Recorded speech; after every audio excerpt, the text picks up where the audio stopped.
I came looking to find out why I reached certain points of success, but then right before I reached the pinnacle, I would fail, or something would happen, and then it would be stagnant, and then I wouldn't want to do it anymore. I want to go on to the next venture that's supposed to take me to the pinnacle of where I really want to be.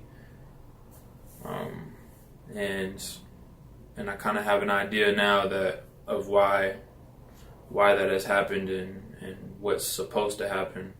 It was pretty amazing. I started out not thinking that I was gonna see anything. I started walking down the steps as I was guided, and I opened up the door and I saw a garden, but I didn't know why I was seeing this garden.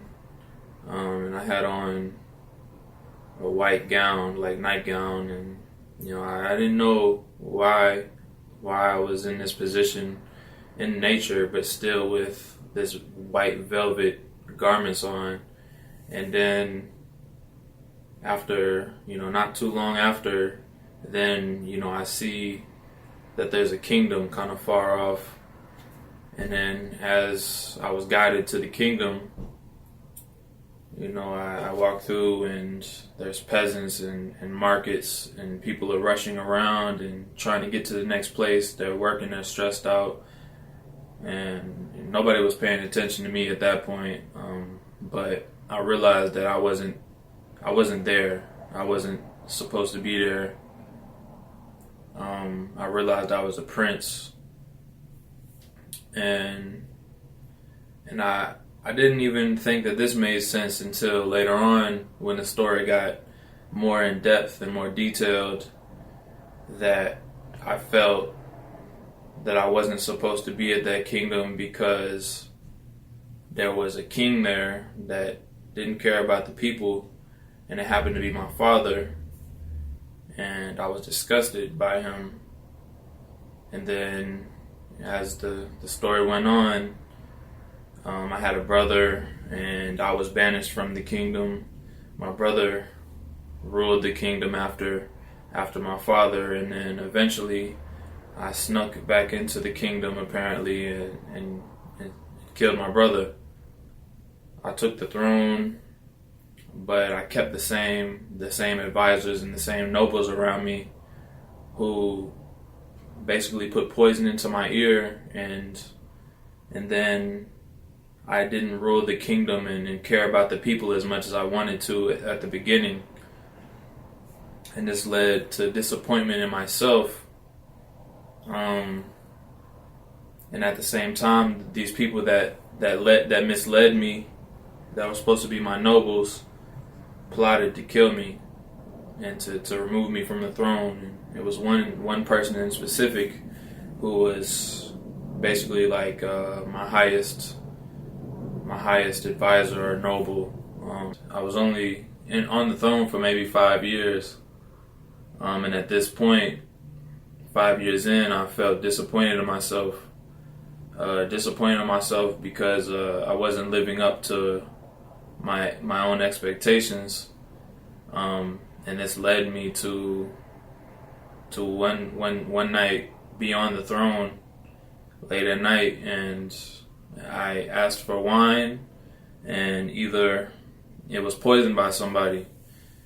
I felt it was a plot, but at the same time, I was almost okay with it because I was so broken on the inside that I wasn't living up to my dreams of helping the kingdom, and I watched myself die drinking wine, trying to get away from the life that I was living and the way I was living.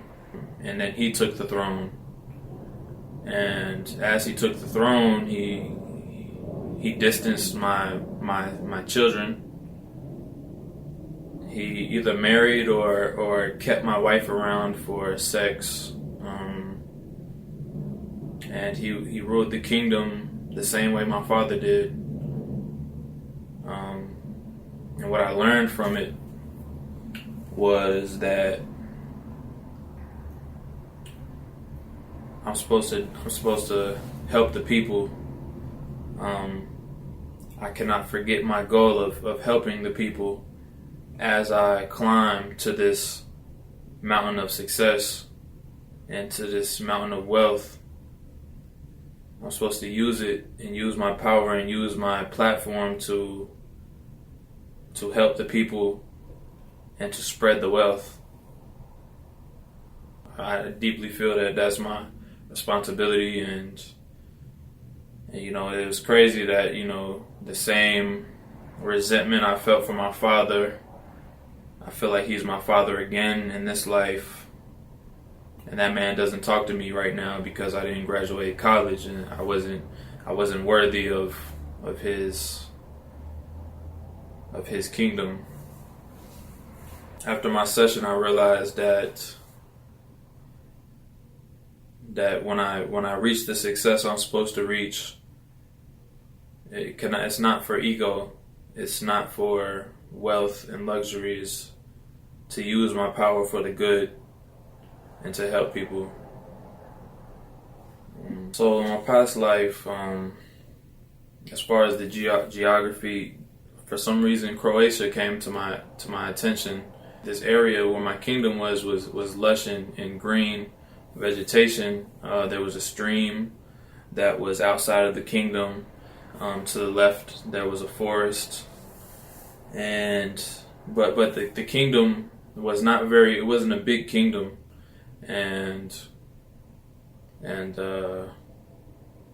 you know, the people couldn't really support themselves as much as they needed to, because it was small and because the hierarchy, the royalty basically was taking too much money. It was too powerful, too wealthy, and wasn't sharing the wealth. Therefore, the peasants, they were always in a rush, always scrambling around, trying to work and trying to get their family the things that they needed, so that they could provide for their children, for their families. The kingdom, it was only, you know, maybe 3 miles by 2 miles, 3 miles by 1.5. It wasn't, you know, this is what came to me. It wasn't a very big kingdom, and this was, you know, cause for a lot of wealth gap and a lot of poverty.